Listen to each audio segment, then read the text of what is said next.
He tenido el privilegio de participar en esta rama de la Sociedad Teosófica varias veces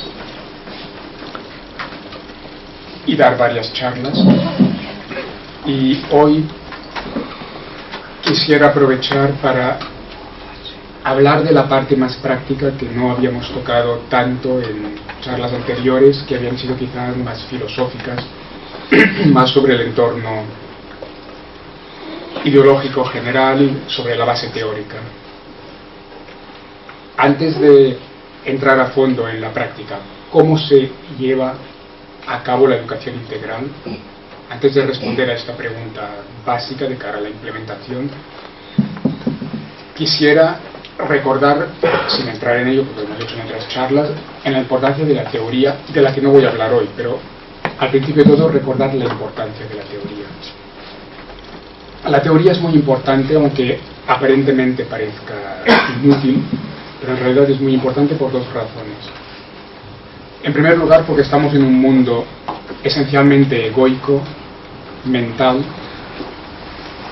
La humanidad está en un estadio de desarrollo egoico, mental, intelectual, y esto significa que la gente tiene que comprender para aceptar. Y como estamos en una fase de desarrollo egoico-mental moderna, una fase de la historia de la humanidad que ha desarrollado enormemente lo académico, es aún más importante aportar esta base teórica que permita a las personas de nuestra época, no de momentos anteriores u otras civilizaciones, comprender. La teoría es importante en el sentido, permite al hombre moderno, a la persona del siglo XXI, al principio del siglo XXI, comprender. Y solo si comprendemos podemos aceptar. Pero cuidado, porque la teoría tiene otra función fundamental, que es la de orientar. Habéis oído hablar, si no todos, muchos de vosotros, sobre el karma, una noción fundamental del hinduismo y del budismo, de la filosofía india en general, y de la filosofía budista, pues. Pero a veces en Occidente no nos damos cuenta de que el karma realmente en profundidad existe. La consecuencia de la acción es algo que existe o se desarrolla con relación a la intención. La intención es fundamental. El ejemplo típico: si conduciendo un coche matas a una persona porque un elemento natural se te ha llevado el coche, tú no has matado a nadie desde un punto de vista del karma, porque no había ninguna intención. Y eso es fundamental, porque el darse cuenta de la importancia de la intención es darse cuenta de la importancia de la conciencia. Y eso da importancia a todo lo que el mundo actual, la Unión Europea en primer lugar, está denigrando, como es la filosofía. ¿Por qué la filosofía de la educación es fundamental para la educación? ¿Por qué la teoría es fundamental para un proyecto educativo? Porque no solo permite comprender y aceptar, sino también porque nos encamina hacia la intención, hacia lo que queremos hacer, con qué espíritu lo vamos a hacer. En la India, los grandes maestros y sabios han dicho: la intención con la que ayudas es más importante que la ayuda material. Si estás ayudando a unas personas que están en situación precaria con un espíritu despótico, dominante, despreciativo hacia aquellas personas, pero aún así das materialmente, pues esto no sirve para gran cosa, y para tu desarrollo moral, de conciencia, pues aún no has hecho nada. La intención con la que se ayuda es tan importante como la ayuda material en sí.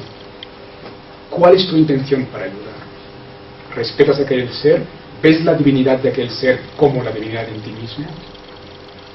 La idea, tu marco mental, es tan importante como lo que estás haciendo materialmente. Y esto es muy importante para la filosofía de la educación, porque no caigamos, y quiero insistir mucho en esto, porque todo lo que voy a explicar a partir de ahora solo tiene sentido desde esta filosofía.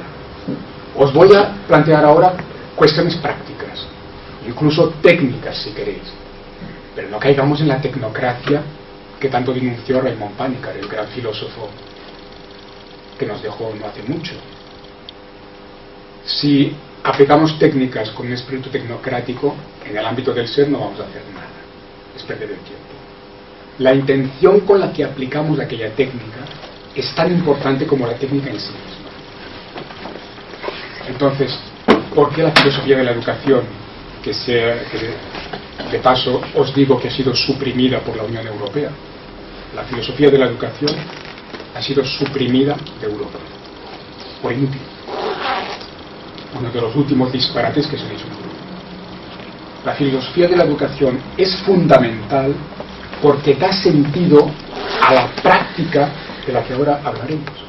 La práctica en sí es inútil sin conciencia. Lo que es inútil no es la filosofía, es la praxis, si no va acompañada de conciencia. Os puedo hablar aquí de cómo se organiza una escuela de educación integral en la práctica, pero si los maestros que van a entrar en ese esquema tienen la mentalidad vieja del siglo XIX, apague y vámonos, no hace falta. Técnicas de meditación. Una cosa es la técnica de meditación, otra cosa es el estado meditativo. Tú puedes practicar la técnica de meditación durante siglos y no entrar nunca en estado meditativo. Y puedes entrar en estado meditativo sin ninguna técnica de meditación. La esencia es el estado meditativo, no la técnica, que te ayuda a ir hacia aquel estado. De ahí la gran importancia de la filosofía y de la filosofía de la educación para la educación, y el gran disparate tecnocrático de la Unión Europea, de todo el mundo en que vivimos ahora, el viejo paradigma. Es ciego, eso lo han dicho bastantes pensadores, el viejo paradigma es ciego en su tecnocracia. La teoría, la filosofía, nos da la intención. ¿Con qué intención vamos a utilizar prácticas y técnicas? Esquemas prácticos. Porque si no ponemos la conciencia adecuada en estas prácticas, estaremos en lo viejo otra vez. ¿Y cuántas veces ha pasado? ¿Cuántas veces ha pasado? En todas las organizaciones espirituales, los egos se han comportado como siempre y han hecho el mismo disparate de siempre. Entonces, las enseñanzas del maestro, ¿de qué han servido? Si no cambia el estado de conciencia desde dentro, desde el ser, todo lo que voy a explicar ahora es inútil. Apaga y vámonos. Nos vamos a casa. No hace falta hablar de ello. Reproduciremos todos los disparates del pasado. Los egos volverán a hacer todo el caos que han estado haciendo hasta ahora. Por eso, por favor, todo lo que voy a explicar ahora, tengamos presente que o bien se aplica con el estado de conciencia adecuado, o bien no va a servir de nada. Pero como hemos hablado en estas charlas varias veces del estado de conciencia, de la filosofía de base, que están disponibles por internet, me permito hoy focalizarme más en la práctica, en los instrumentos prácticos, cómo se pone esto en marcha en la práctica, pero, repito, con el adecuado nuevo estado de conciencia, no con el viejo, con la intención adecuada, que es, como decía Merced, de sacar los valores del alma, no los del ego, de sacar el amor y la compasión, no la división, no la dominación, de sacar la cooperación, no el conflicto, el ser interior, que se da a los demás. Este es el espíritu de la nueva educación. Sin el espíritu, las técnicas serán un ropaje viejo, inútil. Pero como la base teórica ya la hemos tratado adecuadamente y están disponibles las charlas a través de internet con los links de la Sociedad Teosófica, vayamos hoy a desarrollar un poco la pregunta del cómo, que no he tratado tanto en todas las charlas anteriores que he hecho en esta radio. Esta es una otra gran pregunta, el cómo. Porque la mente moderna, cuando ha comprendido qué es la educación integral y su necesidad, y pues acepta de ir hacia este camino, seguidamente lo siguiente que va a preguntar es, bueno, ¿y eso cómo se hace? La primera pregunta en Occidente, en el mundo moderno, siempre será ¿por qué? Pero eso ¿por qué lo tenemos que hacer? Al por qué responde la teoría, la filosofía. Y al responder al por qué da la intención de que hablaba antes, la intención con la que aplicaremos las técnicas. Pero una vez esto está claro, una vez la filosofía está clara, una vez hemos entendido el por qué y podemos aceptarlo y decidir, a partir de la aceptación, decidir que vamos hacia esta dirección, a partir de ahí la otra gran pregunta que surge y que te hará inmediatamente cualquier pedagogo, administrativo, político, financiero, o cualquier persona normal y corriente, o un padre o una madre también, o un maestro. Muy bien, entendemos el porqué, pero entonces, ¿cómo lo hacemos? Y la pregunta ¿cómo lo hacemos? Es una gran pregunta, y una pregunta difícil de responder en parte, cuando toda la estructura que tenemos actualmente no facilita el cómo de una nueva educación. Tenemos actualmente heredadas del siglo XIX, del inicio de la modernidad, unas estructuras sociales y unas estructuras pedagógicas que son completamente hostiles, profundamente hostiles a la educación integral. Y mejor que tomemos conciencia del contexto para poder transformarlo mejor. Si somos inconscientes, de nuevo, no transformaremos gran cosa. Primero hay que tomar conciencia. Tomar conciencia de que las estructuras que hemos heredado del pasado, y que todavía tenemos de forma predominante, son, repito, hostiles a la educación integral. De hecho, el contexto social en general es hostil a la educación integral. Fijaos de entrada el tipo de escuela habitual al que habéis ido todos vosotros y vosotras, y al que todavía van los niños hoy en día, o adolescentes. Normalmente la escuela es un gran edificio, a veces en forma de L, en forma de V, como un despacho de multinacional, como una fábrica, y ahí están todas las aulas metidas. Y en la ciudad, según la disponibilidad de espacio, pues hay un patio interior con más cemento, más tierra y un poquito de naturaleza o menos.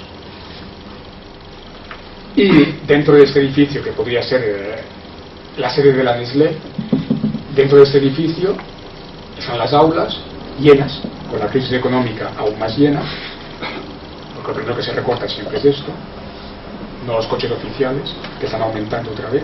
Se recorta en educación, pero no en coches oficiales, lo sabéis muy bien, supongo. Entonces ahora pues 30 y pico y 40 es normal. Un edificio que podría ser la sede de una multinacional, con aulas que parecen despachos, aulas atiborradas de 40 niños o adolescentes sentados en pupitres mirando hacia una pizarra y un maestro que da un monólogo. Esto nos parece normal, porque lo hemos heredado de la época industrial. Pues esto es pedagógicamente aberrante. Y esto es un gran problema para la educación integral. Porque la educación integral no se puede dar a través del monólogo, porque en la educación integral el alumno no es una cosa, ni es un vertedero en el cual se vierte información, es un ser con el que se dialoga. La típica educación socrática en la cultura occidental, o la típica educación de los Upanishads, la educación de todas las grandes tradiciones de sabiduría, la educación que promueve Krishnamurti, el gran teósofo. Esta es la educación verdadera, la educación que es dialogal, que es un diálogo, y a través del diálogo el alumno ve por sí mismo, comprende por sí mismo, despierta a sí mismo. Ahora decidme cómo se da un diálogo cuando hay 2000 niños y adolescentes en un edificio horrible que parece una fábrica, y en cada aula hay 40 ahí apelotonados, con la creciente indisciplina gritando más de lo normal, con un maestro o una maestra que grita histéricamente que no sabe qué hacer, porque hay panoramas realmente que ponen la piel de gallina en las aulas de la vida cotidiana, y ahí en medio intentar hacer educación. De entrada, con un grupo de 40 es imposible. Entonces, de entrada, somos conscientes de que la estructura que hemos heredado del mundo industrial es hostil, es terrible para practicar verdadera educación. ¿Nos damos cuenta de esto? Vamos a intentar plantear educación en el sentido profundo, pero en la escuela normal y corriente nos topamos de entrada con una estructura física aberrante, antipedagógica, que va contra la educación integral. El edificio enorme, las aulas atiborradas, y ahí es imposible el diálogo. Solo es posible el monólogo.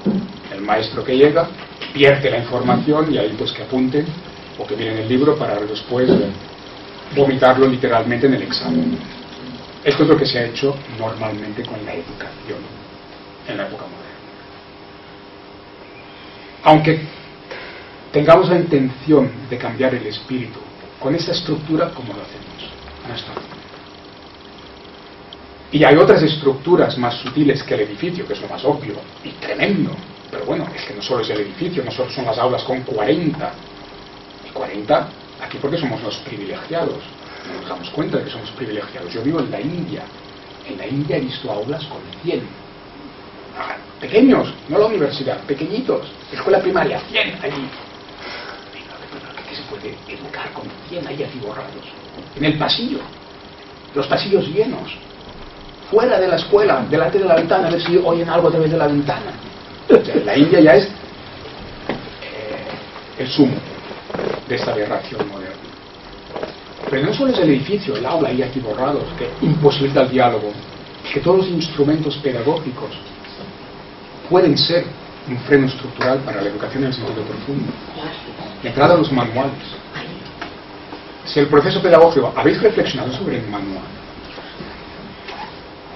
Si el proceso pedagógico se entiende como ha entendido la tradición de sabiduría y los grandes filósofos de la educación, Krishnamurti, repito otra vez, el primero en el mundo moderno, en el siglo XX. Si la educación está como la han entendido y practicado en el pasado, las tradiciones de sabiduría, y por ejemplo Krishnamurti en el siglo XX, si es este diálogo a través del cual el ser que se está educando despierta desde el interior al conocimiento y a sí mismo. ¿Cómo intentamos desarrollar esto cuando el alumno de entrada recibe el manual? Aquí está todo cerrado. En un proceso pedagógico en el que el conocimiento está ya fijado, estereotipado, cerrado en el manual, y esto va al examen, el proceso ya está completamente cerrado. Si esto es del proceso pedagógico, el manual ha cerrado todo el proceso pedagógico, ¿qué va a despertar el ser a sí mismo? ¿Qué va a pensar por sí mismo? El problema no es solo el edificio, es la misma manera como se educa, la cultura del manual. Podemos ver que esto ya es otro freno estructural tremendo que imposibilita la educación dialogal, la educación integral, la educación en profundidad. Por esto que estoy comentando, Rudolf Steiner, cuando fundó las escuelas Waldorf, introdujo algo que en aquel momento fue bastante revolucionario y que muchas personas hoy en día todavía no han comprendido, que es la alergia, algunos lo sabréis, la alergia de Steiner al manual. Algunos sabréis que en las escuelas Waldorf no existen manuales. Steiner no quiso manuales. Y algunos padres y pedagogos hoy en día aún no entienden el por qué no hay manuales en las escuelas Waldorf, porque Steiner tenía esta alergia al manual. La alergia o la oposición de Steiner al manual tiene que ver con que estoy reflexionando ahora. Steiner se dio cuenta de que con la cultura, la pedagogía del manual, el proceso educativo ya está cerrado, ya está acabado, ya no está vivo. Y no por casualidad, el plan de estudios oficial más interesante del mundo moderno, entre los planes oficiales reconocidos legalmente, el Bachillerato Internacional de Ginebra, al cual quiero adscribir este proyecto educativo.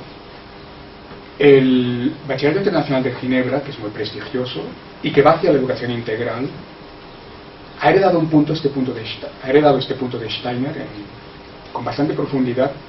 El Bachillerato Internacional de Ginebra no tiene manuales propios. cosa que sorprende también a bastantes familias o educadores, porque normalmente un bachillerato prestigioso en lengua inglesa, además, en el mundo anglosajón, también se puede practicar en español, en francés, en alemán, en chino, pero mayoritariamente las escuelas sí lo siguen en inglés. Pues es muy fácil que un bachillerato así, con plan de estudios así, tenga sus manuales. Muchos planes de estudio tienen sus manuales propios. No quieren, por algo que tiene que ver con que se explica. El Bachillerato Internacional de Ginebra deja que cada escuela vaya a buscar los libros como quiera. ¿Por qué? Para no cerrar el proceso pedagógico, como lo cierra la cultura del manual. Así pues, no lo tenemos fácil. El contexto en el que vivimos no hace que la práctica de la educación integral, cuando comprendemos de qué se trata y cuando decidimos practicarla, el contexto no nos lo hace fácil. El contexto es hostil, aparte de elementos culturales que son hostiles. Entonces hay una diferencia importante de cara a la práctica entre plantearse la práctica de la educación integral ex novo, creando algo nuevo desde nada, desde cero, o bien, mucho más difícil, intentar incluir o incorporar la educación integral en un contexto que ya está creado, que ya está funcionando. Mucho más difícil. Si creamos una escuela que pretenda seguir la educación integral ex novo, desde cero, podemos intentar desde el principio innovar en una serie de aspectos, de entrada con los edificios, ahora os lo explicaré. Innovar con relación al aula. Si partimos de cero y nos planteamos en profundidad qué es la educación integral, podemos intentar ya cambiar las cosas a nivel estructural, con relación a las estructuras típicas de la modernidad. Pero si intentamos introducir la educación integral en una escuela que existe ya desde hace 100 años, o 50, con los edificios, las aulas, los manuales, todo ya viejo y establecido, será mucho más difícil. Posible, ni que se pueda abrir una cuña, mejor abrir una cuña que nada. Pero es importante poder hacer escuelas nuevas, pioneras, escuelas piloto, partiendo de cero, de manera que desde el principio todo pueda ser ya un poco diferente. Es mucho más difícil practicar la educación integral en una escuela que ya existe, que es, por ejemplo, como este edificio, ya está todo hecho y ahí pues nos tenemos que adaptar a lo que hay, pero lo que hay es hostil y nos lo hace más difícil. Empezamos por la arquitectura. Lo primero que yo sugiero, si nos planteamos implementar educación integral en profundidad, lo primero que yo digo en el proyecto educativo que he estado elaborando durante tantos años es que rompamos la arquitectura de la escuela moderna. De entrada, romper esto. La escuela donde yo fui educado. ¿Sabéis? El gran filósofo Descartes, cuando empieza su famoso discurso del método, empieza reflexionando sobre su propia escuela. Yo también lo he hecho. Planteándome este proyecto educativo, he reflexionado muchas veces sobre la propia educación que yo recibí, mi propia escuela. Mi escuela, el Liceo Francés de Barcelona, si vais al barrio de Pedralbes lo veréis, es idéntica todavía a la escuela como era cuando yo estaba ahí. Es un edificio enorme, en forma de L, y aquí dentro, aquí hay otro pequeño edificio, pero básicamente es un edificio enorme en forma de L. Aquí dentro están todas las aulas en 4 pisos. Esto podría ser la sede de una multinacional, como decía antes. Lo primero que tiene que hacer la educación integral cuando tiene la posibilidad de partir de cero es esto, romperlo. ¿Queremos hacer educación integral? De acuerdo. Lo primero que hay que decir al inversor que va a poner el dinero, a la administración que lo va a autorizar es: esto, por favor, no, ni hablar de esto. Esta arquitectura, ni hablar. Hay que hacer algo completamente diferente. ¿Qué? ¿El qué? Romperlo. Romperlo en unidades. En lugar del edificio moderno, enorme, donde están ahí todos apelotonados, en lugar de esto, romper el gran edificio único en pequeños edificios autónomos, pequeñas unidades. Cada una de ellas tendrá menos aulas, menos estudiantes, tendrá una dimensión más humana. Y eso ya es un mejor fin. Y entre las diferentes unidades, jardín, un poco de naturaleza. Pues si estamos en la ciudad, evitar el cemento en buena parte y poner un poco de tierra y de hierba y algunas plantas, algún árbol.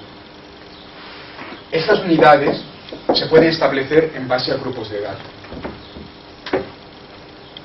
Una unidad puede ser los más pequeños, la otra unos mayores, la otra los medianos, los mayores. El que cada unidad corresponda a un grupo de edad facilita las cosas pedagógicamente. Cada unidad tiene su propia mentalidad, su propio espíritu que corresponde al grupo de edad. Es muy importante la educación integral, que el proceso pedagógico se adapte a cada grupo de edad. Un tema que Rousseau ya se planteó muy seriamente, en una época en que eso no se planteaba, y un tema al que Steiner volvió a dar mucha importancia. Ha habido desarrollos modernos, inteligentes, como el de Piaget, combinando Rousseau ya al principio la pedagogía muy interesante humanística de Steiner con desarrollos científicos también interesantes como el de Piaget. Nos damos cuenta de que el proceso pedagógico de entrada tiene que adaptarse a lo que tenemos. Niños pequeños no pueden ser tratados como adolescentes que irán ya a la universidad dentro de poco. El ethos, el espíritu de cada grupo de edad es fundamental. Steiner dio mucha importancia a esto. Hay un espíritu en cada grupo de edad. El espíritu de 11, 12, 13 es un espíritu que necesita la autonomía para afirmar su personalidad. Es un espíritu muy aventurero. De ahí es la edad dorada de los Boy Scouts, por ejemplo, de las novelas de aventuras. Este espíritu no tiene nada que ver con los pequeñitos que viven en un mundo mágico. Los pequeñitos que creen en Papá Noel o en los Reyes Magos viven, como dijo Steiner muy bien, en un mundo mágico. Y entonces el maestro o la maestra tiene que utilizar los cuentos para alimentar este universo mágico. Pero el espíritu de 12-13 aventurero ya es otra cosa. Y el de 17 ya está con un espíritu racional construyendo su teoría. Ya tiene que comprender de una manera más cognitiva. Además hay que prepararlo para la universidad en muchos casos. Cada grupo tiene un ethos, un espíritu. No se pueden confundir. La educación moderna lo confundió. La escuela moderna típica utiliza el método de clase magistral de la universidad hasta los más pequeños. Si el gran bloque lo dividimos en unidades, cada una para un grupo de edad, podemos cultivar mucho mejor este ethos, este espíritu de cada grupo de edad, sabiendo que hay un jardín común en el centro, lo cual crea una idea de unidad dentro de la diversidad. Y entonces es más fácil, aquí es imposible, en este esquema arquitectónico completamente diferente, es más fácil los vínculos entre grupos de edad. Algo que la escuela moderna ha ignorado completamente, ni siquiera se lo ha planteado. La educación integral persigue finalmente, como la sabiduría, el camino del medio. Por un lado, hay que respetar las características de cada grupo de edad. 4, 5, 11, 12 y 17 no tienen nada que ver. Hay que respetar cada grupo de edad en las características de este grupo. Pero esto, que la escuela moderna no ha hecho, la escuela moderna ha hecho la clase magistral para todos. En mi liceo francés, yo tenía 7 años y me sentaban en el pupitre y la profesora, en francés, clase magistral. Ya está. Como en la universidad. Mi escuela primaria fue como una universidad, clase magistral. Monólogo normalmente de la maestra, que no había maestra. Eso no tiene nada que ver con la edad de la primaria. La escuela moderna no respetó los grupos de edad. Hay que respetarlos. Steiner esto lo trabajó muy bien. Ya Rousseau habló de esto. Pero fijaos, es que respetar los grupos de edad, cada casa de la escuela puede ser un grupo de edad, permite mejor que este monstruo arquitectónico, entonces poner en relación los grupos de edad. Porque el respetar los grupos de edad no significa que no se puedan relacionar. Y de hecho es más fácil relacionarlos en un tipo de estructura arquitectónica así que en un edificio inmenso así, a través de pisos con las escaleras, ¿cómo se va a hacer? En el jardín, unos salen de cada una de sus unidades, se pueden encontrar y hacer algo juntos, o dentro de cada edificio.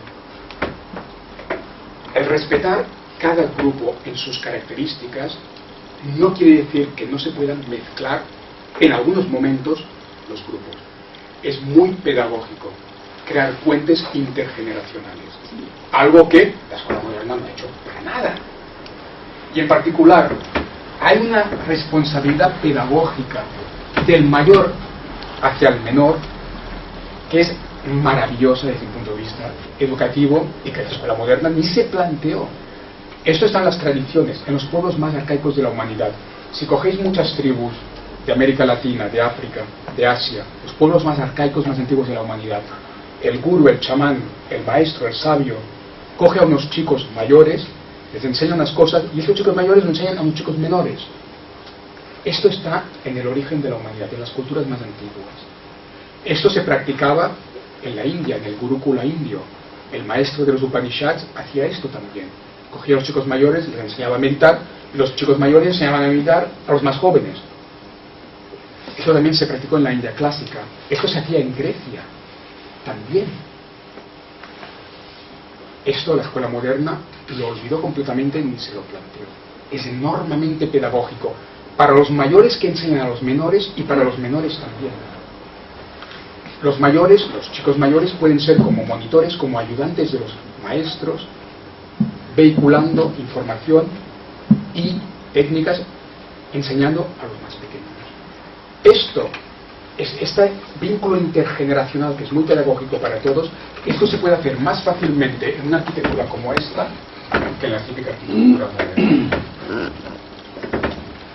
Pero a partir de la arquitectura hay que recomponer las aulas, porque en estas pequeñas unidades, con el jardín en medio, no vamos a poner una clase de 80 como en la escuela pública de la India, ni tampoco una clase de 40 como la mayoría de escuelas ahora aquí.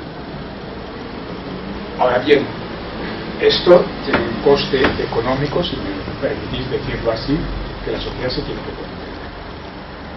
Un aula de 40 en una estructura más armónica, más humanística como esta, no ayudará mucho. Si una estructura más humanística como esta tiene aulas de 15 o 20, será mucho más fácil. El aula ideal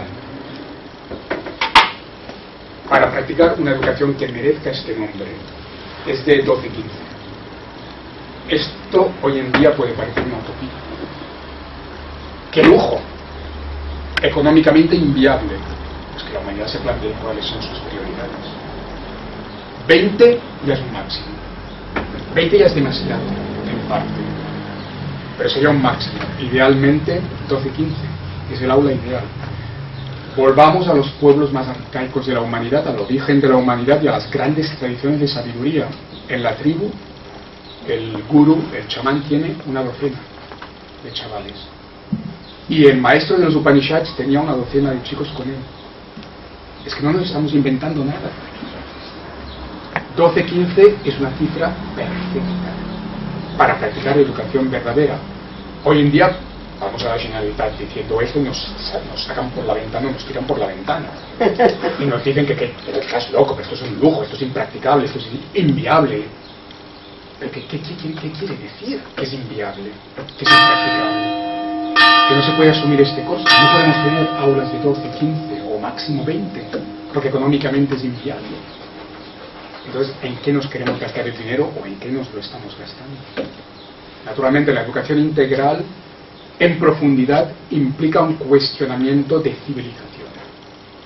Si la educación integral se plantea a nivel social, impone un debate social, un cambio de civilización. ¿En qué nos queremos gastar el dinero? ¿En educación o en otras cosas? Actualmente estamos gastando mucho en otras cosas, naturalmente. Vuelvo a lo que decía al principio, los frenos, las hostilidades estructurales. Si el entorno nos está imponiendo edificios monstruosos, aulas de 40 o de 80, nos lo están haciendo muy difícil.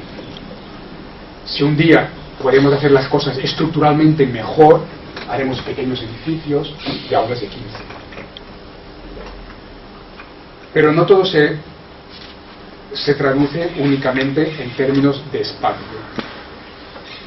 Luego está también el tema de cómo vamos a utilizar este espacio. Y fijaos en un aspecto típico de la modernidad, que es la reificación, la rigidez, el carácter rígido del proceso pedagógico moderno. En el edificio enorme, típicamente moderno, hay decenas, cientos de aulas, atiborradas, 40. ¿Y cómo son las aulas? Tenemos aquí en la pizarra el esquema típico de la escuela donde yo fui, como son la mayoría de escuelas todavía hoy en día, no han cambiado las cosas en 20 y pico de años. Aquí está la pizarra, aquí la mesa del profesor, de aquí los pupitres, muy típicamente pues habrá 3 hileras, y puede haber pues fácilmente 10, 12 en cada hilera. Normalmente, en nuestras aulas típicas de la modernidad, los pupitres son mesas físicas, fijas, y los niños o adolescentes se sientan detrás del pupitre en una silla, y eso no lo mueve nadie. Esta estructura está fijada de una vez para siempre, es rígida y no hay nada que hacer. Y esta estructura condiciona otra vez el tema de las estructuras que limitan, que son hostiles a la educación integral. Esta estructura del aula moderna es fija, no la puede mover nadie, no la puede cambiar nadie. El maestro viene de fuera, se sienta aquí, acepta la estructura que se le impone y ahí hace lo que puede y se va.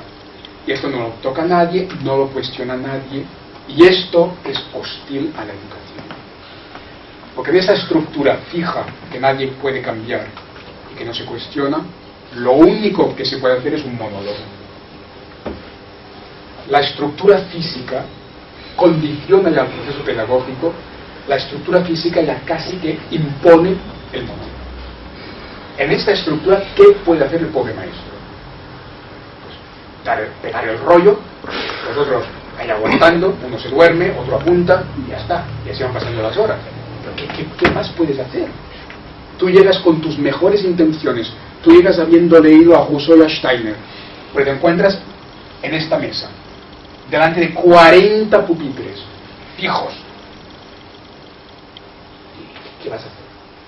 Con tu Rousseau, con tu Platón, con tu Steiner en la cabeza, con tus mejores intenciones, ¿qué vas a hacer cuando te encuentras en la mesa y 40 pupitres delante, fijos, que no puedes tocar, te van a despedir si los tocas, y hay uno detrás que se duerme, otro que te tira una pelota, y los buenos alumnos delante que sí que te miran para hacerse el pelota, a ver, está apuntando el pelota. Y hay cada día, cada hora, ¿y qué vas a hacer? Lo que hacen la mayoría de maestros, lo que pueden.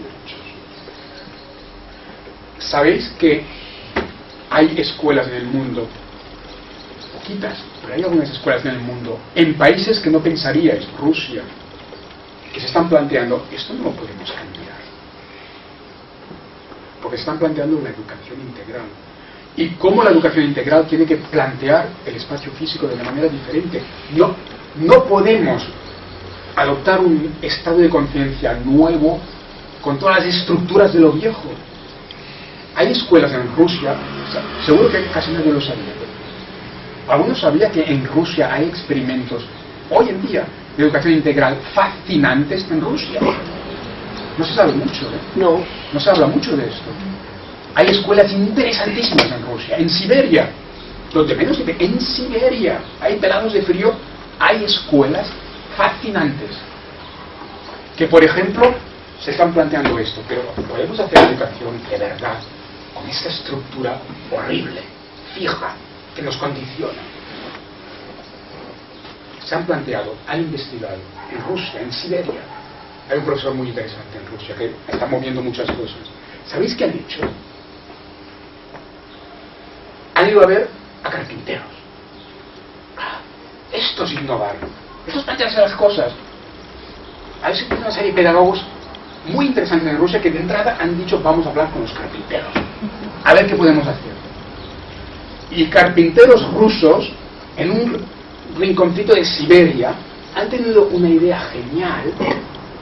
Hacemos pupitres de madera, cada uno de hierro, con ruedas que se muevan. Ponemos, cuando el maestro piensa que es idóneo, arrinconamos todos los pupitres contra la pared y el aula queda limpia. Y los niños que se estiren por el suelo unos minutos, que hagan un poco de relajación, de yoga, por el suelo haciendo meditación unos minutos. No solo esto, los carpinteros de Siberia han ideado para estas escuelas de educación integral en Rusia unos pupitres no solo con ruedas que se pueden poner contra la pared, sino que se pueden plegar de madera, claro, si es de hierro, bueno, también se podría tener muelles, pero bueno, básicamente de madera también por un tema más ecológico, más para evitar el hierro, la madera es más adecuada. Unos pupitres móviles y además moldeables, manejables, que se pueden plegar a 2 niveles, de manera que sin apartarlos pueden enderezarse completamente, entonces es como una tabla enderezada y el niño tiene mucho más espacio y se puede estirar un momentito. Sin ir al jardín, como le gustaría a Rousseau o le gustaría mucho a Krishnamurti también, sin salir al jardín, sin salir debajo de un árbol, que ya es más romántico, incluso el aula se puede cuestionar, dinamizar, cambiar, para permitir algo diferente. Eso nos lo podemos plantear. Porque al plantearnos estos inputs estructurales que nos condicionan, a veces sin que nos lo planteemos, podemos remodelar, facilitar un nuevo proceso pedagógico, mucho más educativo, mucho más integral.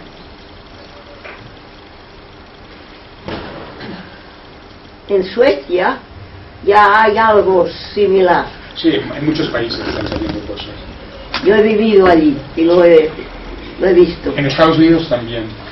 En Estados Unidos también hay experimentos de educación integral muy interesantes que se plantean estos inputs estructurales, etc. Pero ahora pasemos, porque tampoco quiero hablar mucho tiempo para permitir el diálogo, ahora pasemos de los espacios, de los inputs estructurales, que son muy importantes, al proceso pedagógico en sí mismo. Y ahí yo hago una propuesta que tampoco me invento, yo siempre digo no me invento nada. He estudiado tradiciones, filósofos de la educación y pongo juntas las cosas que me parecen más interesantes y más serias. Lo que ahora propongo, tampoco me lo invento, es algo que de hecho es muy viejo y que se corresponde a la estructura del ashram de la India y que me parece que el futuro de la educación tiene que ir por ahí e incluso os diré el futuro de la sociedad humana. Pasemos de los espacios y de los inputs estructurales al proceso pedagógico, decía. En la escuela moderna típica, hija de la tecnocracia, el mundo moderno es tecnocrático, ¿cómo se desarrolla la jornada escolar? ¿Cómo es el proceso pedagógico? De entrada, uniforme. Se llega a la escuela en un cierto momento de la mañana, más temprano o menos según los países, y enseguida que suena la campana, como en la fábrica, esto ya lo dijeron los sociólogos del siglo XIX, las escuelas como la fábrica, con sirenas, cuando suena ¡pam! Una campana ya, la primera hora lectiva, la primera clase. Y así sucesivamente, hay normalmente una pausa de 20 minutos, y luego el tiempo para la comida del mediodía, sea interna en la escuela o permitiendo que los alumnos vayan a casa según las circunstancias, y luego por la tarde, ¿qué pasa? Por la tarde se repite el esquema. Normalmente por la tarde hay menos clases que por la mañana, normalmente, en la mayoría de planteamientos pedagógicos prácticos, pero la tarde más o menos repite el esquema de la mañana. Esto de lunes a viernes o de lunes a sábado, todavía en muchos países. En este esquema, que es fundamentalmente académico, en un lugar o en otro se pone una hora de deportes, puede ser por la tarde pero puede ser por la mañana, según los grupos también se tienen que ir combinando, y básicamente pues no hay no hay mucha variación. En este esquema donde se mete de vez en cuando la hora de deportes, también se mete de vez en cuando una hora de dibujo, es la María, donde nos podemos tomar el pelo a la maestra más fácilmente o al maestro que en la clase de matemáticas porque no es serio. Esta cultura es la que yo he vivido a nivel escolar y es la cultura típica de la modernidad. La hora esta perdida en medio de todas las horas académicas de dibujo es la María y nos podemos divertir más. No es de ninguna manera en la escuela típica de la modernidad, la hora de dibujo no es una pedagogía del arte como parte de la personalidad humana, como trabajo pedagógico de fondo. Una hora ahí colgada, como la hora de deportes, en medio de todas las horas académicas que componen básicamente la jornada escolar. Eso es la escuela moderna. En este esquema no se puede hacer gran cosa. Si queremos realmente educar en profundidad, en sentido integral, holístico, humanístico, esto hay que romperlo como el edificio enorme, como las aulas de 40, o los pupitres fijos. Porque aquí dentro no podemos educar, solo podemos transmitir información, conocimiento empírico, como se ha hecho en la escuela tecnocrática. ¿Eso cómo lo rompemos? Aquí, al mediodía, a través de la comida del mediodía. Lo que yo propongo en el proyecto educativo que he estado elaborando es que lo académico, que no puede reducir todo el proceso pedagógico, ocupe únicamente la mañana. Las asignaturas propiamente académicas, que fundamentalmente son matemáticas, ciencia, más o menos van juntas, luego la parte social, ciencias sociales, aquí puede haber una diversificación, los sociales diferentes de lo científico-matemático, y luego las lenguas. La lengua del país, la lengua principal en el plan de estudios, y luego las lenguas las lenguas extranjeras. El esquema académico básico es este. Esto, bien hecho, se puede hacer por las mañanas exclusivamente. No hace falta más tiempo. En las escuelas actuales, con tantas horas lectivas mañana y tarde, estamos haciendo perder el tiempo de los niños y adolescentes, estamos dando paja en lugar de algo esencial. En los planes de estudio hay una abundancia, una sobreabundancia de sobreinformación, de detalles, de paja, de cosas secundarias que se olvidan cuando el examen se ha acabado y no sirven para nada, ni, escuchad bien, ni para las empresas. Sabéis que según todos los informes oficiales, los oficiales, no los hechos por alternativos, según los informes de los estados de la OCDE, la gran mayoría de los licenciados son inútiles para el mundo empresarial. Entonces, ¿todo esto para qué? Para tener un parking de niños, adolescentes y jóvenes que no molesten. ¿Y para qué más? Si ni el mundo empresarial considera esto funcional. Al mismo tiempo que tampoco se puede pensar, porque no se les enseña a pensar, entonces todo esto ¿para qué? Lo académico, que fundamentalmente es este esquema de aquí, con básicamente 4 elementos, lo académico no necesita para nada tantas horas de tiempo, para nada. Con una mañana bien aprovechada, según la cultura, según el clima, de una hora a otra, con una mañana bien aprovechada, todo esto, lo propiamente académico, es más que suficiente. Y luego, lo académico ya tiene que orientarse con un espíritu diferente a lo que ha predominado hasta ahora. Hasta ahora ha predominado la información por encima de la inteligencia. La cantidad de información, lo empírico, lo meramente empírico. Cuando lo más importante que tiene que hacer lo académico es el aprender a aprender, el desarrollar la capacidad de investigación, de explorar el conocimiento, de la capacidad de crear conocimiento. La creatividad tendría que estar a la base de lo académico. Eso Steiner también lo puso de relieve. Lo académico tiene que moverse de lo estrictamente empírico, de la acumulación de información, hacia la creatividad, hacia el pensamiento creativo, hacia la capacidad de investigación. Pero esto, lo académico bien orientado, no como se hace todavía demasiado a menudo, con las mañanas es más que suficiente. No hacen falta más horas. Entonces, por las tardes, ¿qué hacemos? Lo que no hace la escuela moderna. El ser. La persona humana.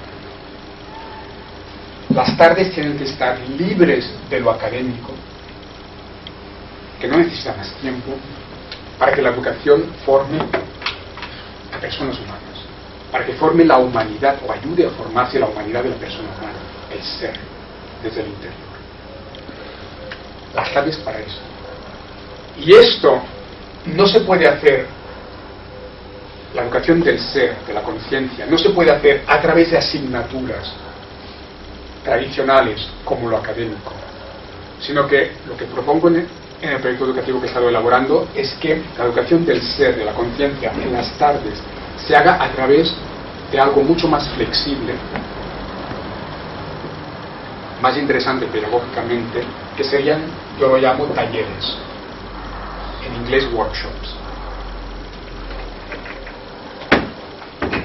Los talleres pueden cubrir diferentes ámbitos, todos los ámbitos de la personalidad humana.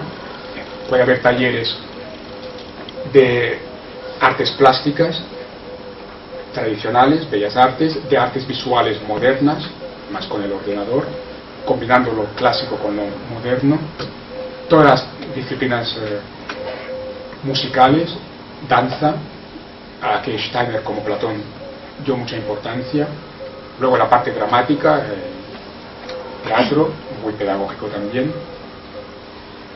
educación en valores, clases directamente de valores, la enseñanza de las tradiciones espirituales, de las tradiciones místicas, la historia de la sabiduría en todas las tradiciones, el trabajo interior, finalmente, relajación, meditación, yoga, grupos de diálogo, aprender a dialogar, todos los aspectos del ser en todas sus dimensiones. Esto es mejor trabajarlo en talleres que no en asignaturas clásicas, sabiendo que los talleres pueden permitir una flexibilidad pedagógica, deben permitir una flexibilidad pedagógica porque estamos educando al ser, no contenidos académicos.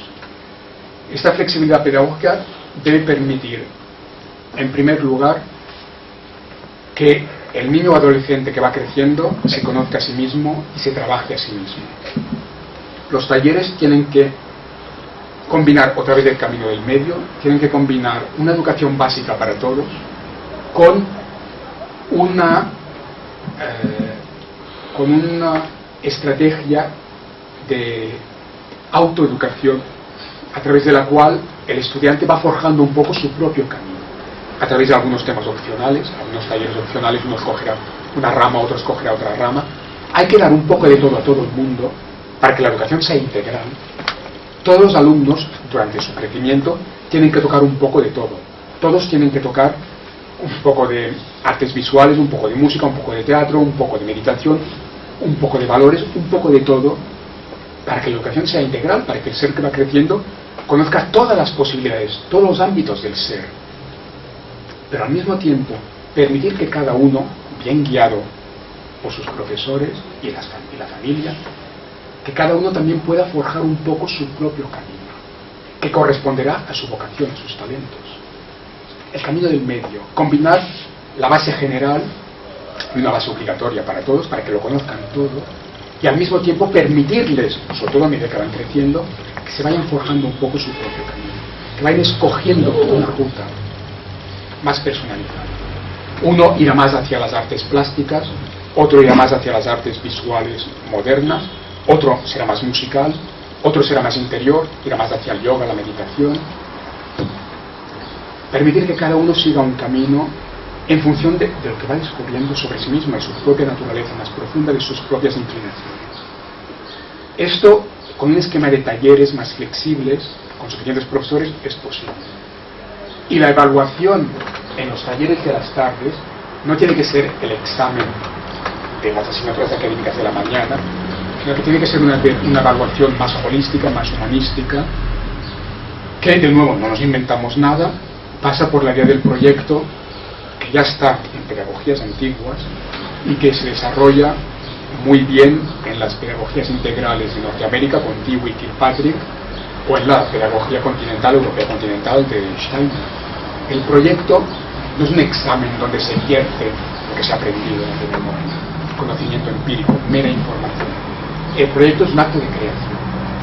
Puede ser individual y colectivo, y hay que combinar lo individual y lo colectivo, el esfuerzo individual y el trabajo en equipo, hay que combinar estos dos aspectos también.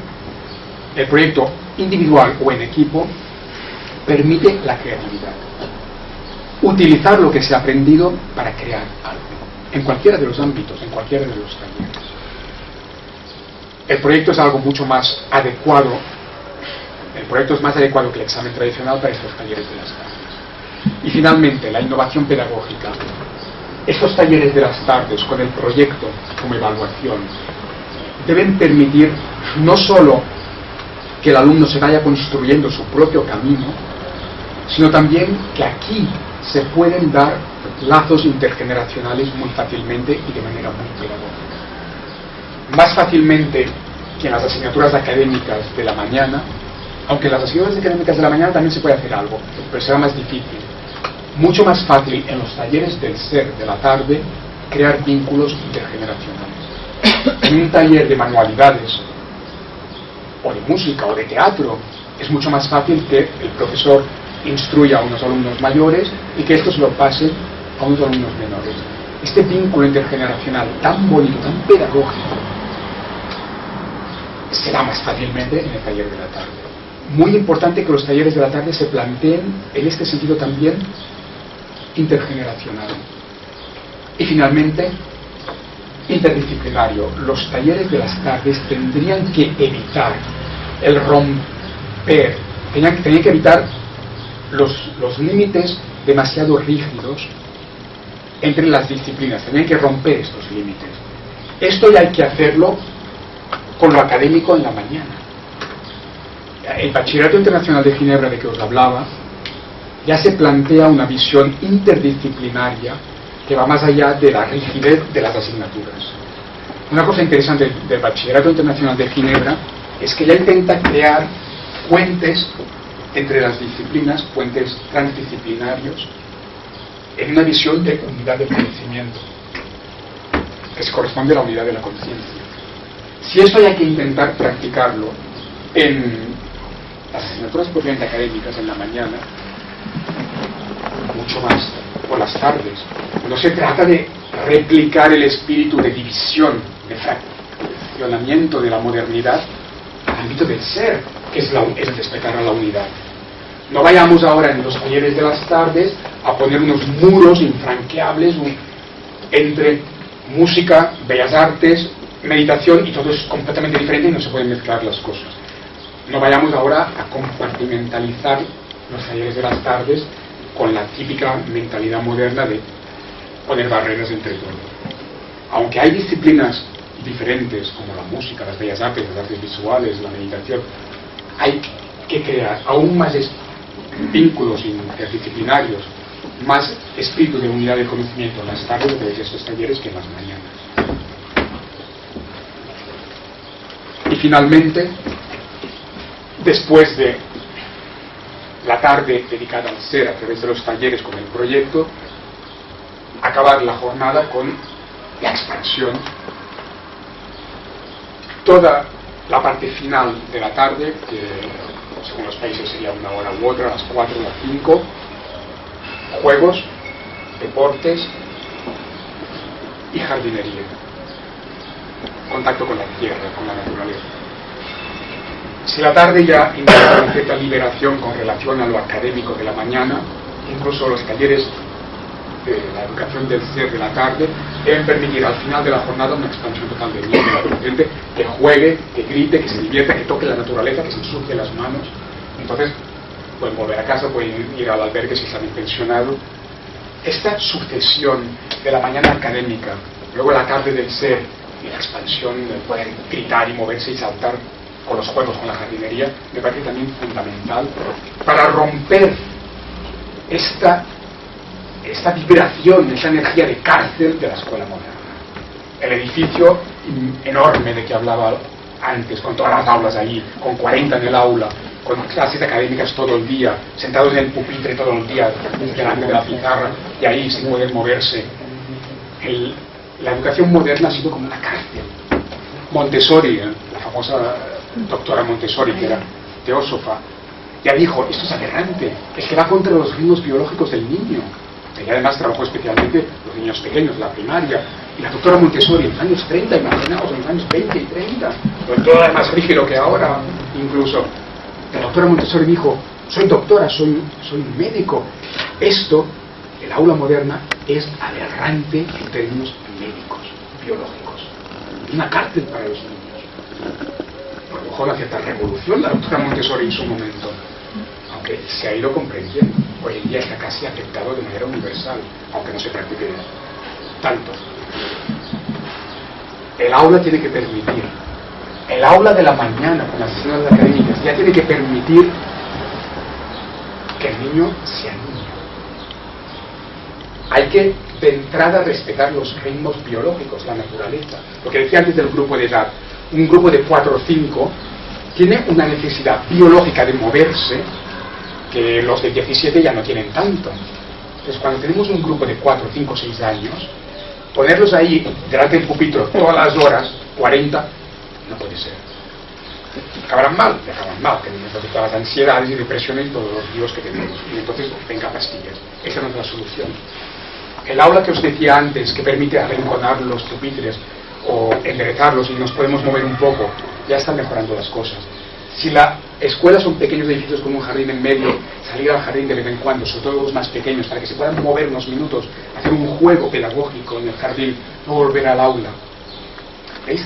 ¿Cómo se puede innovar la educación? De la típica, horrible aula moderna, ahí todos como soldados, como funcionarios, realmente como funcionarios. Es como un despacho de la Generalitat, la escuela moderna. Ahí todos pegados a la silla, horas y horas con las sirenas. ¡Qué horror! La doctora Montessori lo dijo, qué horror, esto no es pedagogía. Que se puedan mover los pupitres, que se puedan sentar en el suelo, que puedan salir un momento al jardín, respetando los ritmos biológicos de entrada. Y luego permitir que el proceso educativo permita al ser liberarse, en lugar de encarcelarlo, como ha hecho la escuela moderna. La mañana académica, ya de una forma nueva, pero la tarde ya para el arte, para expresarse, para meditar. Y luego deportes, saltar, chillar, tocar la tierra, ensuciarse las manos. Se pueden expandir, liberarse. Esta gradación entre mañana, tarde y última hora de la tarde me parece importantísimo. Y ya, para acabar, porque no quiero hablar mucho más tiempo, quisiera hacer unas reflexiones finales, ya también para ayudar al diálogo, sobre la evaluación y el espíritu profundo de la educación integral, que tiene que vehicularse en la práctica de estas maneras, no con el aula moderna típica que todos hemos conocido. Primero, la evaluación, un tema importantísimo. La evaluación es un tema importantísimo porque socialmente está impuesta. En una sociedad humana arcaica no hacía falta examen. El gurú, ahí con sus 12 chavales, pues, no había un estado que le pedía el título ni el examen oficial. No hacía falta. El gurú conocía a cada uno de sus chicos y sabía dónde estaban y si habían llegado donde tenían que llegar o no. Y no había un estado que pedía el título con el certificado oficial y todas esas cosas de la modernidad. En el mundo moderno, la manera de funcionar del gurú de un pueblo arcaico no puede ser. Entonces la evaluación nos viene impuesta y nos la tenemos que plantear. Pero la evaluación se puede hacer de muchas maneras diferentes.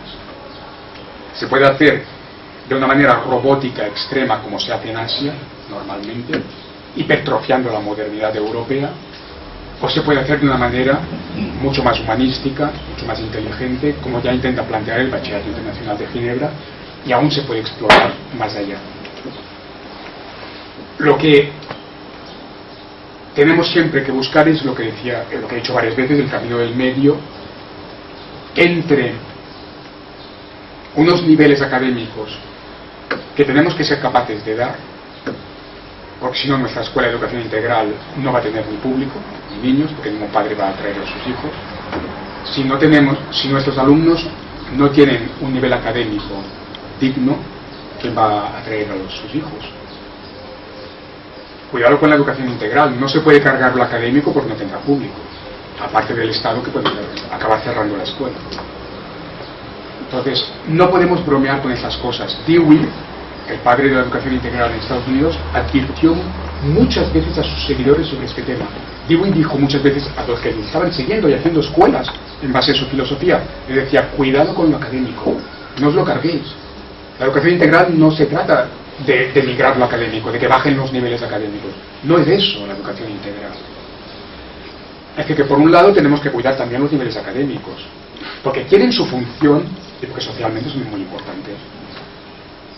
Pero por otro lado, no tenemos que pasar al extremo de la modernidad que Asia ha hipertrofiado, de un sistema de evaluación absolutamente robótico, memorístico, donde solo es cantidad de información, etc. De nuevo, el camino del medio. Ni el extremo de devaluar lo académico, que no sepan nada, que sería nefasto para la educación integral, si nos pueden acusar de esto, ni denigrar lo académico, no hay exámenes, no importa que sepan o no sepan. No, este extremo no. Esto no lo ha querido ningún filósofo de la educación integral. Ni este extremo, ni el extremo de Asia, por digo, es aún más aberrante que lo que podáis imaginar en Europa, exámenes obsesivos, absolutamente mecánicos, horribles, que implican un suicidio creciente. En Corea del Sur, en Japón, hay un drama de suicidio adolescente que os ha llegado. De hecho, sé que ha habido algún reportaje no hace mucho tiempo. Ni un extremo ni el otro, el camino del medio. Necesitamos exámenes. Necesitamos una evaluación. No estamos en la época de los chamanes.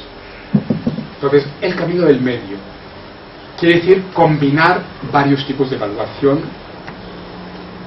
Unos tipos permitirán mantener los niveles académicos más directamente. Otros tipos de evaluación permitirán cultivar y comprobar más bien la parte holística. ¿Y cuáles son esos elementos a combinar? Por un lado, el examen, en el sentido tradicional, no puede desaparecer completamente, pero se puede reorientar. El examen puede ser más memorístico o más creativo. El examen puede ser la repetición de una lista, la famosa lista de los reyes godos, que en Francia será la lista de los mariscales de Napoleón, aún peor. Puede ser esa tontería, o los ríos de Francia, o los ríos de España, que aquí tiene que haber un mínimo de cultura general. Cuidado, lo que decía antes Dewey, no os carguéis el nivel académico, los chicos tienen que saber algo, tiene que haber una cultura general, pero sin pasarse. El examen, en lugar de ser una lista de cosas, venga, recitar todas las montañas de Europa así en lista, en lugar de esto, el examen ya puede ser más creativo. Puede ser una pregunta que implique el dar cierta información, el demostrar que se ha asimilado una cierta información, pero al mismo tiempo que exige pensar un poco. Os pongo un ejemplo. Geografía. El examen memorístico típico de la modernidad, hipertrofiado en Oriente, en Asia. Listas. Hacer repetir en el examen listas de ríos, listas de montañas, listas de ciudades, cantidades de producción industrial, todas las barbaridades que queráis a recitar de memoria. Cuántas toneladas de hierro produce este país y toneladas de otra cosa. Todas las listas más aberrantes que queráis se pueden recitar de memoria. Esto es el tipo robótico memorístico. La geografía puede plantear un examen muy diferente, totalmente académico, muy serio, mucho más interesante para las empresas, porque hace pensar. Las empresas necesitan gente que piense, no que sean robots.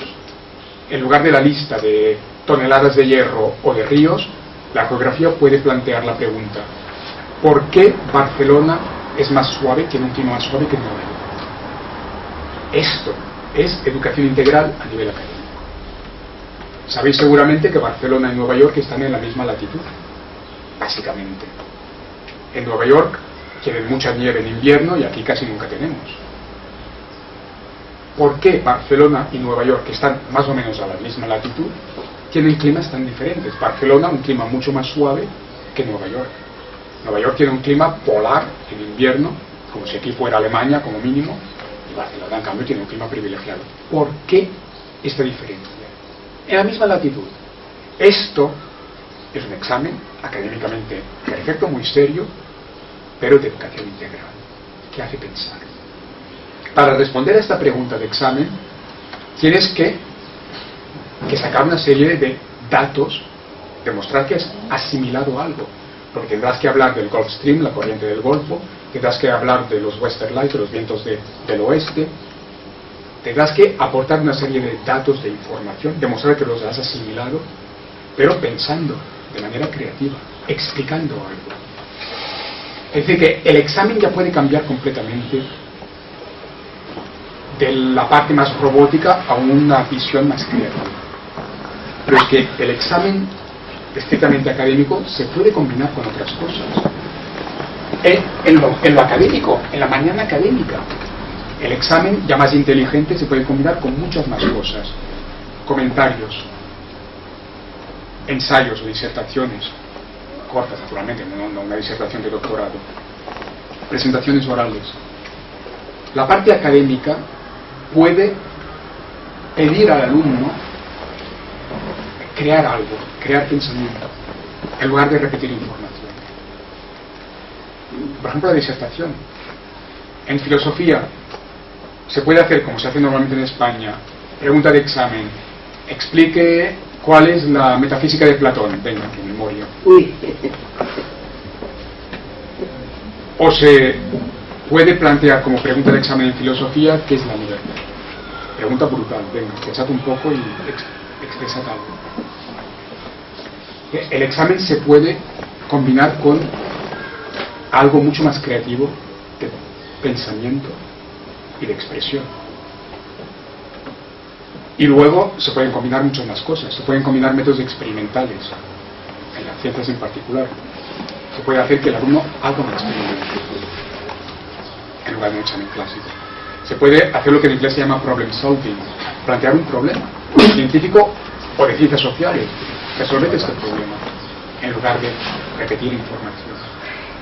Y se puede combinar la evaluación. En la evaluación se pueden combinar muchas cosas, no solo el examen más típico. Y luego, no olvidar nunca que la evaluación, con esta mayor pluralidad de elementos, no solo el examen típico, debe ser finalmente holística y humanística. Jamás el proceso de evaluación en una escuela tendría que reducir al niño o adolescente alumno. El niño o el adolescente no es un alumno, solo es un ser humano.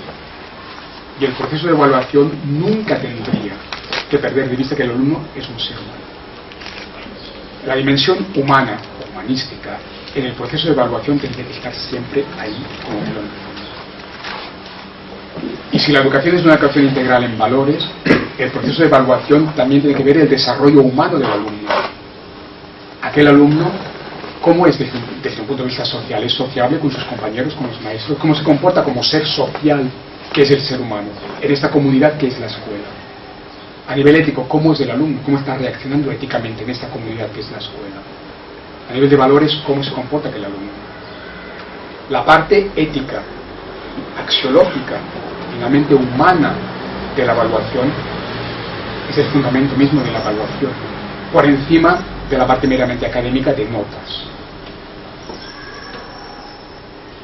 Y también muy importante, junto con la evaluación, la disciplina, tema fundamental en el proceso educativo. ¿Cómo se orienta la disciplina en la escuela? Como en la India, con un bastón, literalmente todavía hoy en día, o gritando, o insultando al alumno, cosa que todavía existe. Todavía existe. Hace 4 días, claro. O gritando. o simplemente en base a la amenaza de ser expulsado, de mala nota, de castigo, de lo que sea.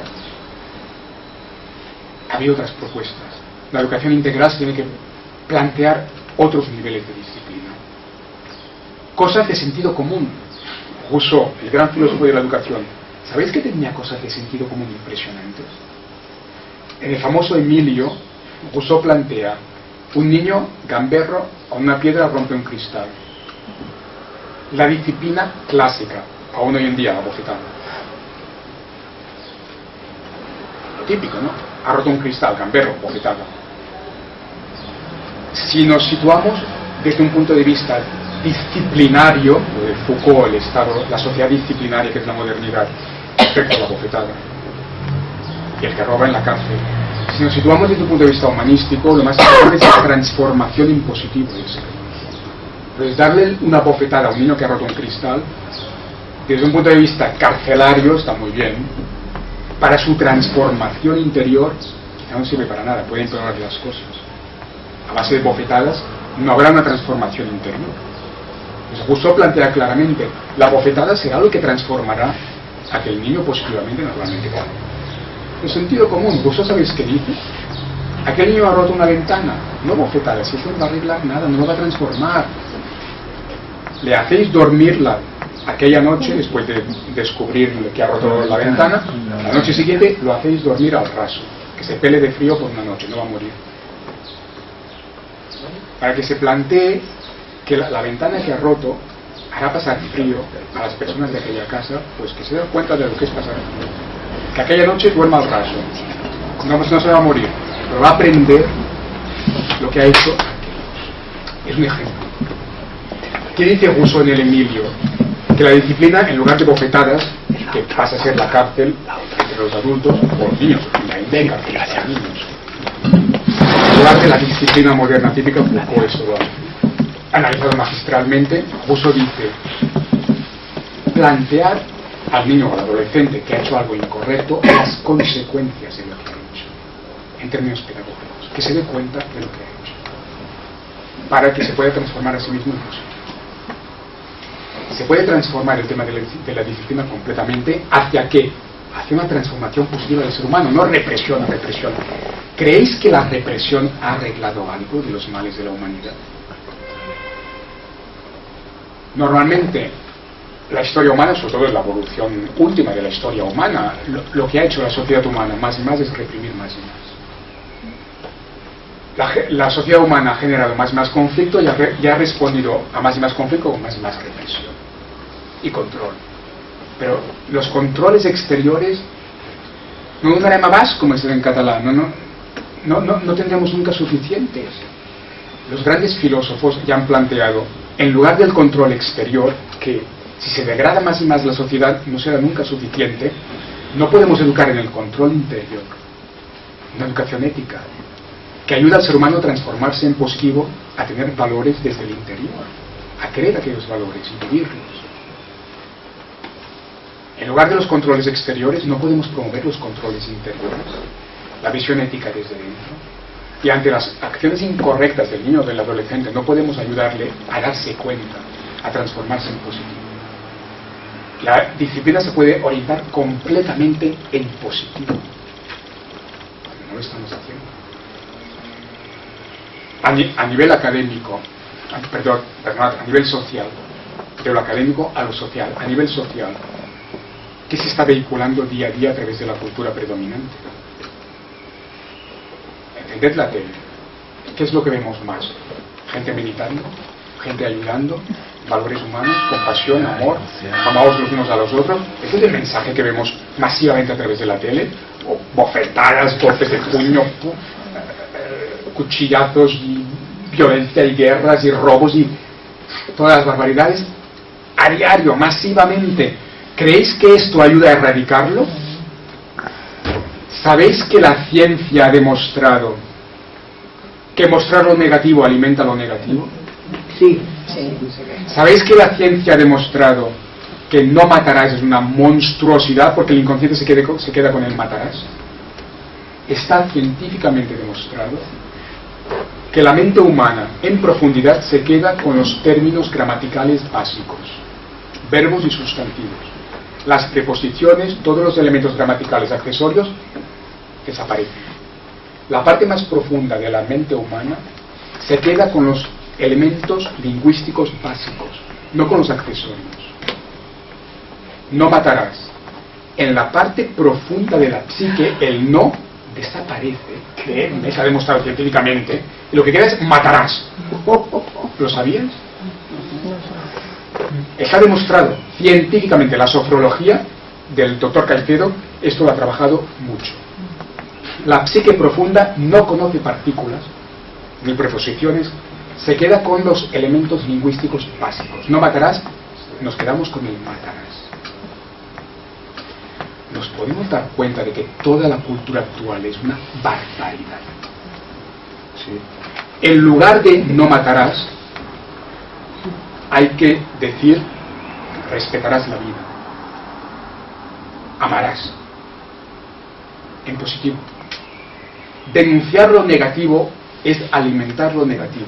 Esto es un hecho científico y de payés, de sentido común del payés.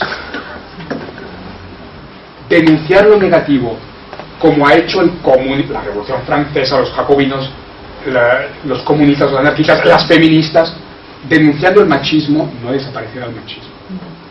Es promoviendo una visión diferente, positiva de la masculinidad en todo caso. Es que se aplica a todo. Denunciar lo negativo alimenta lo negativo. Está demostrado científicamente. ¿Os imagináis el vuelco que tiene que dar la cultura? Porque ante lo negativo, nuestra cultura actual está denunciando lo negativo, en lugar de promover lo positivo. Y luego, lo que se está moviendo a través de la cultura mediática es violencia, pornografía y todo lo más bajo de la condición humana. Enchufad la tele, que es lo que sale normalmente. Lo peor, lo más abyecto, lo más bajo de la humanidad se está vehiculando masivamente. ¿Os imagináis que día a día, hora a hora, minuto a minuto, los medios de comunicación de masas masivamente estuvieran vehiculando contenidos elevados, transformadores en positivo? El mundo cambiaría. Vivimos en una locura. ¿Cuándo despertaremos? Hay un experimento reconocido por los gobiernos norteamericanos de los estados. Esto en parte vino del movimiento de mindfulness, aunque se han hecho varios experimentos, no uno solo. Sí, recuerdo uno muy potente en la ciudad de Washington, que quizás sabéis que, siendo la capital del país, es una ciudad con mucha conflictividad, con mucha delincuencia. Este experimento está reconocido oficialmente en Estados Unidos, se reconoce oficialmente que este hecho se produjo empíricamente. El experimento fue que se cogió a un grupo numéricamente importante de meditadores, gente que tenía una práctica de meditación y un número suficiente. Esta gente se puso a meditar juntos durante una serie de horas. La policía de Washington certificó oficialmente que durante este tiempo de meditación había bajado la criminalidad en Washington de una manera que estadísticamente no se podía explicar. ¿Sabéis que en estadística existe un margen de maniobra para el azar? Esto es pura estadística, pura matemática. En estadística hay un margen de maniobra para el azar, y esto puede ser por casualidad.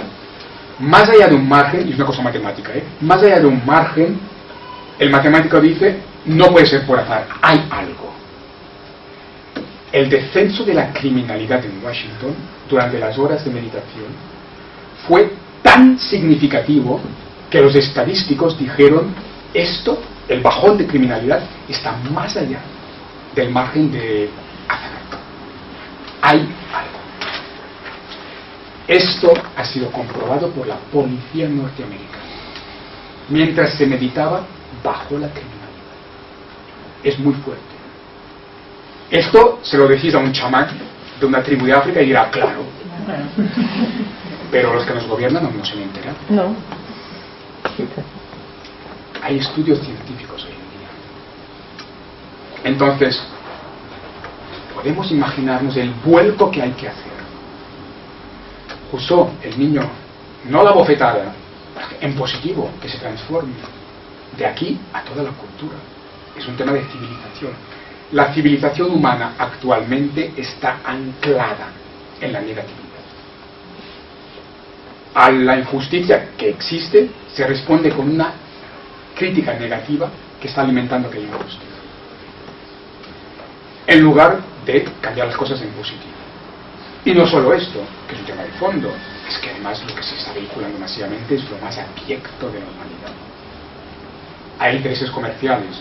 ¿Dónde iremos con esos intereses comerciales? La educación integral, acabo con esto, nos damos cuenta de que implica un cambio de civilización. Y si no es por el camino de la educación integral, yo no veo cómo se va a hacer ese cambio de civilización.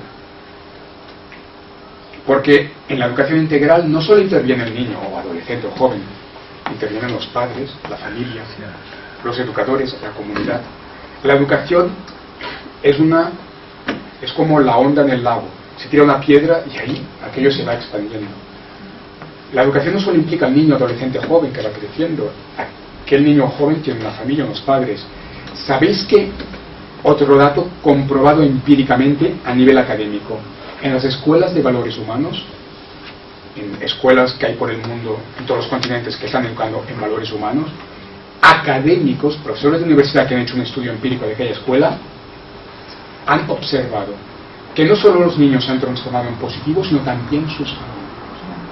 Porque los niños llegan a casa con otro ambiente, con otra mentalidad. Los padres se transforman detrás de los niños. Pero si la escuela incide en la comunidad, como yo defiendo, entre esos talleres hay un servicio a la comunidad. A veces los niños, los adolescentes, se van de la escuela y van a hacer un servicio en la comunidad. La escuela impacta en la comunidad. La escuela puede invitar a gente de la comunidad, de oficios, de autoridades locales. La escuela puede impactar en la comunidad. A través de la educación integral se va cambiando todo el entorno social. Y la educación integral como debate público planteará las cuestiones de fondo de la civilización humana. Las cuestiones de fondo que normalmente no se plantean. La educación integral las va a plantear. No quiero hablar más, naturalmente. Podría dar un curso de un año entero sobre la práctica de la educación integral, porque habría que hablar de muchos detalles, pero no tenemos tiempo. En la media hora que puede quedar, estará muy bien que haya un diálogo y que podamos compartir un poco más juntos.